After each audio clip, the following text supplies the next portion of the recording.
What's your most embarrassing doctor's office story?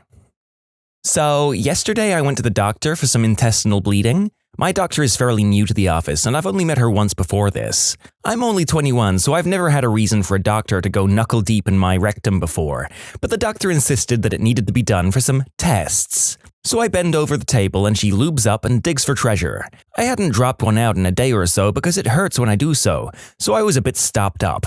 Upon starting to pull out, I immediately realized what's about to happen and try everything in my power to stop it. Too late. Doctor pulls her finger out and plop, out lands a turd right on the floor. I was able to hold back the rest, but the damage was done. In conclusion, dropped a steaming hot log right on the floor of my doctor's office.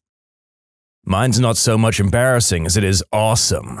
I had the mumps during my first year of college, and along with that I got orchitis, the swelling of the testicles caused by the mumps, in my left nut, which swelled up to the size of a potato. It was really painful and heavy, so I had to carry it everywhere for a while. So I went to the doctor's. He checked my mumps, and then I told him there was another problem. I dropped trow, lay on the doctor bed thing, and he came over to examine. He laughed when he saw it, because it was frickin' huge, and he said, "What seems to be the problem?" jokingly. At that moment, I pointed to my regular-sized bollock and said, "This one shrank." Cue the 5-minute laughter from the doc.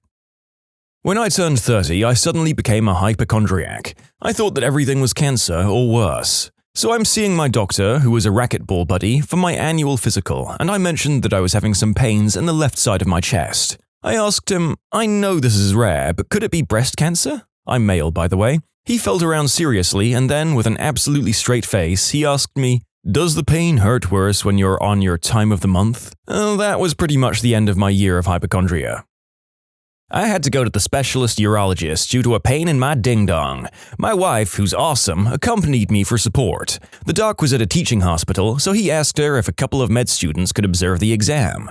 I say, okay. My dignity was already at a new low anyway, so why not? I drop trow and the doc starts yanking and a-pullin' on mini-me. He takes some notes and then directs the 2 med students to cop a feel right where he did. I happen to look over at my wife, who's trying to stifle a smile while watching 3 dudes essentially whack me off. In conclusion, my insurance paid for the most awkward hand action in the history of time, while my wife watched. Well, whatever floats your wife's boat, I guess. Nothing like a mass audience for an inspection of one's manhood. On to the next story.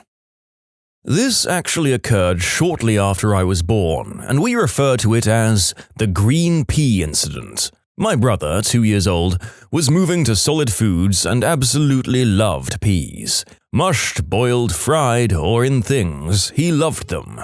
One day, my mum noticed that my brother wasn't going to the washroom. No big deal, she thought, it's been a day. 2 days later, nothing's coming out. He kept eating and eating like the happy little fat toddler that he was, eating all amounts of peas. My parents scheduled a day off work and took him to the doctor together. The doctor, of course, says that he must be constipated. It happens to the best of us. At this point, it's been 4 days since the little brat has taken one. The doctor gives him a large dose of prescription-strength X-Lax and suggests that they should probably keep an eye on him for the next while. As he's talking to my parents about what they should do, my brother starts to relieve himself. Bright, neon green crap. He had eaten so many peas that the fiber had actually clogged him up, and now it was returning in force. The semi-liquidated crap started flying out faster and faster, like you see in those comedy movies. Eventually, it settled down to a light stream, but not before his crap mist had covered the entire wall next to the examination table. Neon green crap mist. All over the doctor's tools, his blood pressure stuff, and his posters. It ruined the cushions on the table, and stank to high heck. My parents never went back to that doctor again. In conclusion, neon green crap mist. I think after such a performance, you'd be obligated to give that doctor your business for the rest of your life. A friend of mine mistakenly called her gynecologist instead of her dentist to make an appointment, and started the call by admitting she was overdue for a cleaning. Ew. When I was brought up from being under anesthesia after getting my wisdom teeth out and before my transportation back home arrived, I recovered enough to unplug my IV and various sensor doodads, and wandered into the waiting room asking for some oral action. The nurse promptly gathered me back into my room, and I recall complaining that someone might have said yes, and I deserve the right to know. I remember my girlfriend and doctor laughing at me in the recovery room. I thought I was being completely logical, and I still don't know what I was saying. This story makes me not want to know. My father was getting his prostate checked out by this pretty good-looking female urologist. She had to insert a catheter since my dad was having trouble peeing. Anyway, she removed the catheter once they're done, and my dad starts peeing all over the doctor's leg. She took it like a champ and told him, "If I don't get peed on at least once a day, my husband will suspect I'm ditching work to have an affair." I can't imagine her actually having an affair. "Quickly now, pee on my leg. He won't suspect a thing." When I was newly pregnant with my daughter, I was at my OB's office for a pelvic exam. After I stirrup up, my doc is knuckle deep in me and says, "Oh, you'll be fine if you have a big baby. There's plenty of room in here." I'm sure she meant that I have a wide pelvic arch and would have no trouble with a normal, natural delivery, but what I heard was, "Wow, I see dozens of these every day, but you have a huge, gaping hoo-ha." Last time I went to the OB or gyn, the doctor, female, just shoved her fingers in me without any warning so she could check my ovaries. I'm used to having doctors that do my exams at least warn me a little before they just cram stuff up in there. But nope, not her. After that wonderful incident, she pulls off her gloves and goes, "Wow, you're extremely tight. If you ever have a child, I would never suggest you give birth that way." Didn't even understand that she'd alarmed me in my hoo-ha, so how the heck was it supposed to be relaxed in any way? I'm definitely finding a new OB-GYN this year. One day, I was visiting a new doctor and he asked me to remove my trousers. I obliged, knowing that he'd probably check me for a hernia and make sure I didn't have a third ball or something. I'd forgotten that the night before, I'd shaved off exactly 1/2 of my hair down there. As my brain started to panic and he begins fiddling around, the doctor looks up at me and says, "It's easy to start, but it's hard to finish, isn't it?" While cauterizing the hole during my vasectomy, my skin smoked more than it should have, set off the fire alarm, and I ended up with numerous people of numerous career choices in the room with my exposed nutsack. You should have said your wang was the new pope. Oh, I figured that was implied. Oh gosh, I wonder if you wanted to undo your vasectomy after that, whether you'd actually be able to. That sounds serious, yikes. When my wife was in the final stages of labor, it seemed to be taking forever. I slipped out of the birthing suite to get some fresh air and make a couple of phone calls. They'd made me turn off my cell inside. A nurse came running and said to me, "Quick, come back, it's all happening." And they rushed me into a room where I was confronted with a huge hairy hoo-ha, from which a beautifully bushy, dark-haired Mexican baby literally fired out of the birth canal like a rocket. I'm going, "What the frick?" when the doctor hands me scissors to cut the umbilical cord. Well, that was fun, I thought, as I discreetly slipped out of the room and into the next room where my wife was still hours away from producing. Doctors and balls, man. Back in college, I was showering one evening and noticed a lump on one of my testes, which wasn't there before. I immediately assumed the worst, as you probably should with a lump suddenly appearing on your body, and made an appearance with the school clinic the next day. I'd already said my goodbyes to the little guy, and I was ready to have him removed. "Sorry, dude, if you're a life-threatening illness, you're destroying this body and you have to go. Good luck, long live and prosper, etc." Now I'm older, and I wouldn't really give a frick if I went full mast during an exam. I'd be all like, "Hey, yeah, still got it, hey? Hey?" Being an unrepentant pervert in situations like that is one of the great parts of getting older, but that's not part of this story. Anyway, I didn't really want to get hard or generally go showing my wang to strangers, but I also didn't want to die. First doctor to examine me looked exactly like the doctor on Battlestar Galactica, old, grizzled, and handles way too many nuts to care about mine. "Why don't they turn up the gosh darn temperature?" he tells me as he grapples with a man purse as hard and shriveled as a walnut. I swear to God, he had me in one hand and was bracing himself against the exam table with his knee as he pulled. "I'm going to breathe on it if it doesn't loosen up soon," he told me. Mercifully, it released its iron grip on my balls just long enough to avoid the hot breath of an old man on my junk. Yep, that's a lump. Go get an ultrasound. Needless to say, okay, maybe not on the internet, no half-masts were popped during that day. So I went to get the ultrasound. I sat around in a waiting room full of expecting women, all looking at me like, "Why are you here?" Finally, the doctor, a 4-foot woman who was the spitting image of my best friend's mum, calls me into the exam room, where I am to disrobe, surrounded by framed posters of innocent babies. and my cancerous eggplant. If you've had or seen an ultrasound, you know that they put some KY jelly on the surface and apply a wand that is vibrating at a very high frequency. If you've had your friend's mum give you an ultrasound right on your member, you know that she also had to grapple with your slippery, walnut-hard, turn-down-the-AC sack and kept slapping your manhood out of the way as it flopped around. Finally, I'm like, I'll just hold myself out of the way. Unfortunately, this doctor didn't have any sack experience, only on babies, she admitted, so she called in the pro, a 30-something ex-frat boy.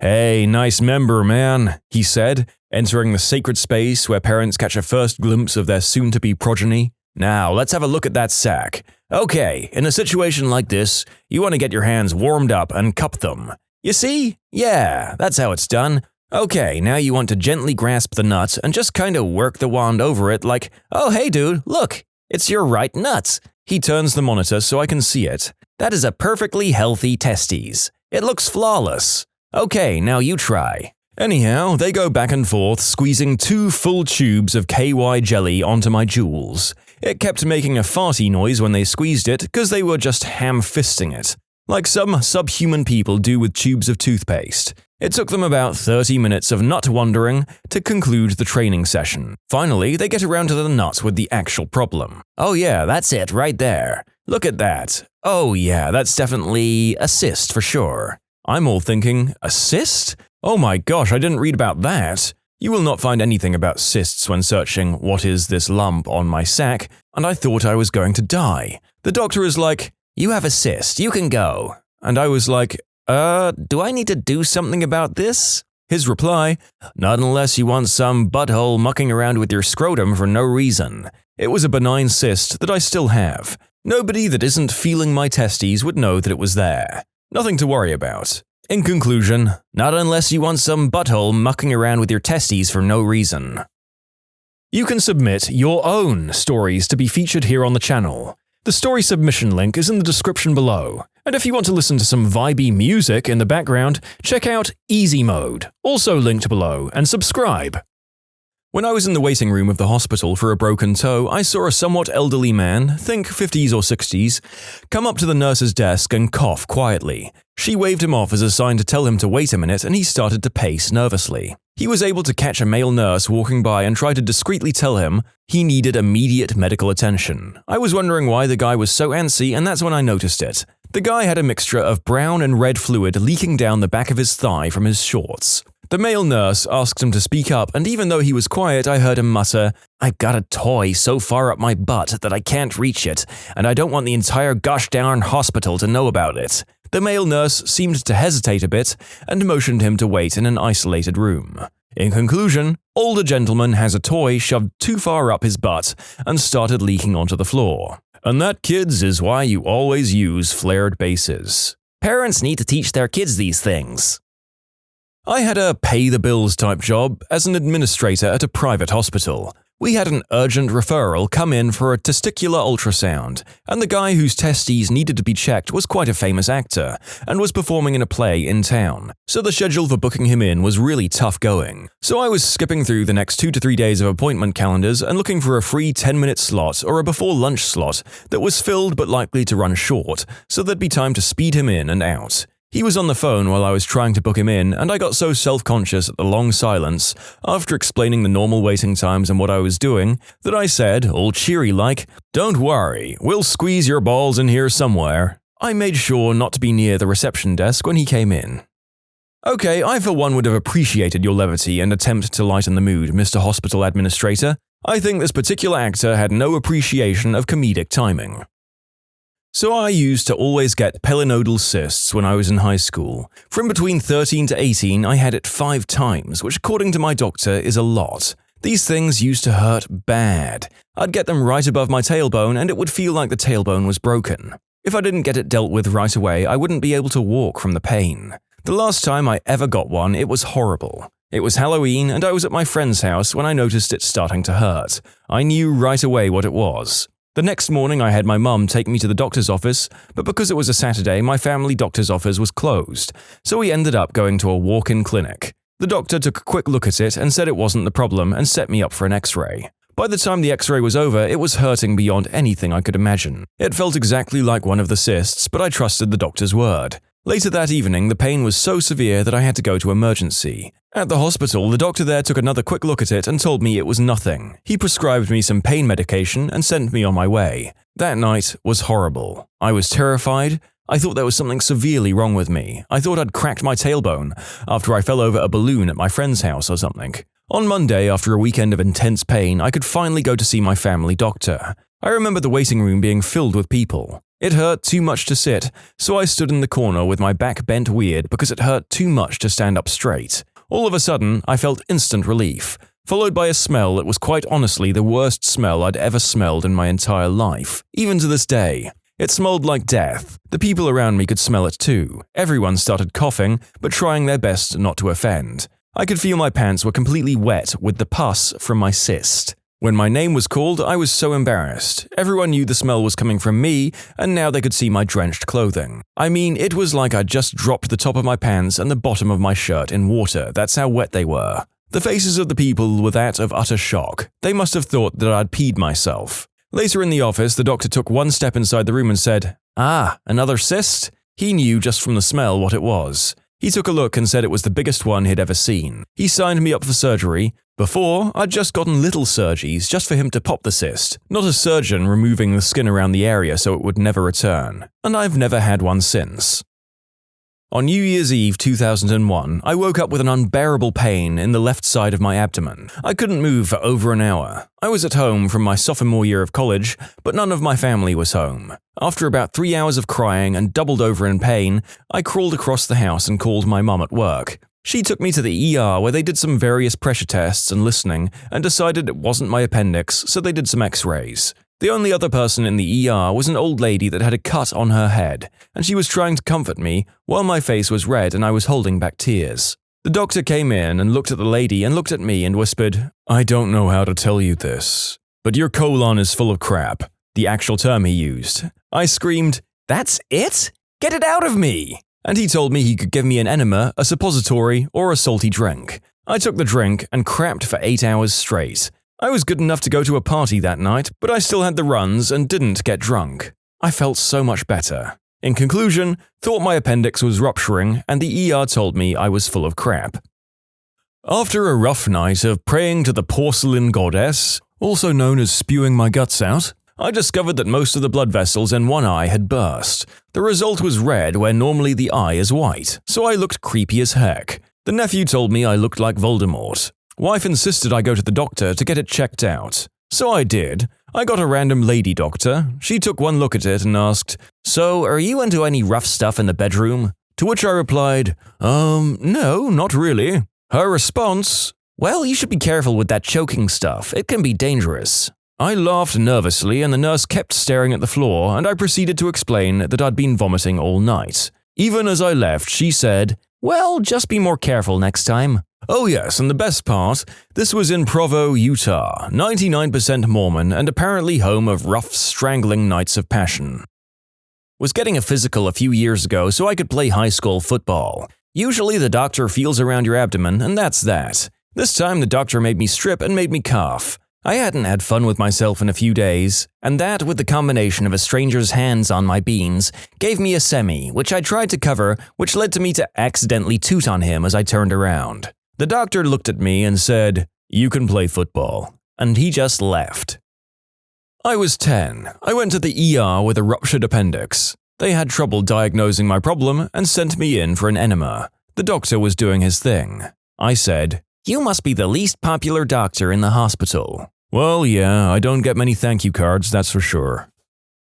I recently had a sore throat, and when trying to get a good look at it in the mirror, I noticed these large pink spots all over the back of my tongue. I spent a week fretting over it, wondering what they were and why they weren't going away, until my mum got worried enough about them that she went with me to the doctor. Upon examining my throat and tongue, he pronounced that what I was seeing was my taste buds. I've never seen my doctor, who's an incredibly stoic man, smile so wide before. My family is never going to let me live it down. Went to the doctor when I was about 8 months pregnant. At that point in my pregnancy, I was very gassy, and if I tried to hold it in, it would get painful after a while. While I was sitting in the doctor's office, I felt like I had to pass wind. I held it in for a while, thinking that if I did do that, the doctor would be in at any moment. 15 minutes passed and nothing, so I decided to let it go. The tiniest little toot ever, but it stunk like something crawled up my butt and died. 30 seconds later, the doctor walked in and asked me what that smell was. That sounds like what happens to me in any given situation where I think I'm alone, and you have mine and presumably many listeners' sympathies. Had nasal polyps removed. When there are a crap ton of them, after the procedure there are several follow-ups to get minor stragglers, but mostly also to remove giant blood clots that have formed. My otolaryngologist is busy digging and scraping and scooping, and some monster fricking aliens are being dragged out. I can see my nostrils expanding like I'm passing a chicken egg-sized baby out of them, and they sloop shut again. Anyway, he's grinding and yanking at this one and it won't come loose. He rotates it a bit, gently places it in a tray and says nothing but leaves the room with a half smile. 3 minutes later, he comes back and tells us he had a silent freakout and had to wash up, because a giant bloody string of snot carried elasticity from the pull and slapped up against the length of his cheek like a cheap 25-cent toy from the bins at the front of a Kmart. Getting my very first pelvic exam. First, the doctor was nervous, so she dropped the speculum, getting it out of the package. Hands shaking and everything. Okay. I'm on the table, speculum inside of me, and doctor and the nurse are hanging around my lady bits. I'm trying to pretend that I'm not here when the doctor goes, are you on your time of the month? No. Why? Oh! In her nervousness, she'd been way too rough and made me bleed. Thanks, doc. Massive hemorrhoids. Went to the doctor and he had to stuff my butt back inside my butt. Had to lay on my side for 3 days. I was having a lump on my nuts checked. I described said lump to the doctor and he went about trying to locate it himself. I was lying down at this stage, staring at the ceiling. After about a minute of him fumbling, he admitted defeat and asked me to find it. So I sat up and started to jumble them around in my hands. I was hunched over and he wasn't more than a foot away, staring intently at my jewels when suddenly a gust of wind blew the door wide open. Just then a nurse walked past the door. That was awkward eye contact. When you subscribe, make sure to hit the bell to turn on notifications. Put the playlist on in the background to finish listening to all the stories, or if you want some vibey music to put on in the background, check out easymode. If you like Am I the Genius, give Am I the Jerk a shot. Everything linked in the description.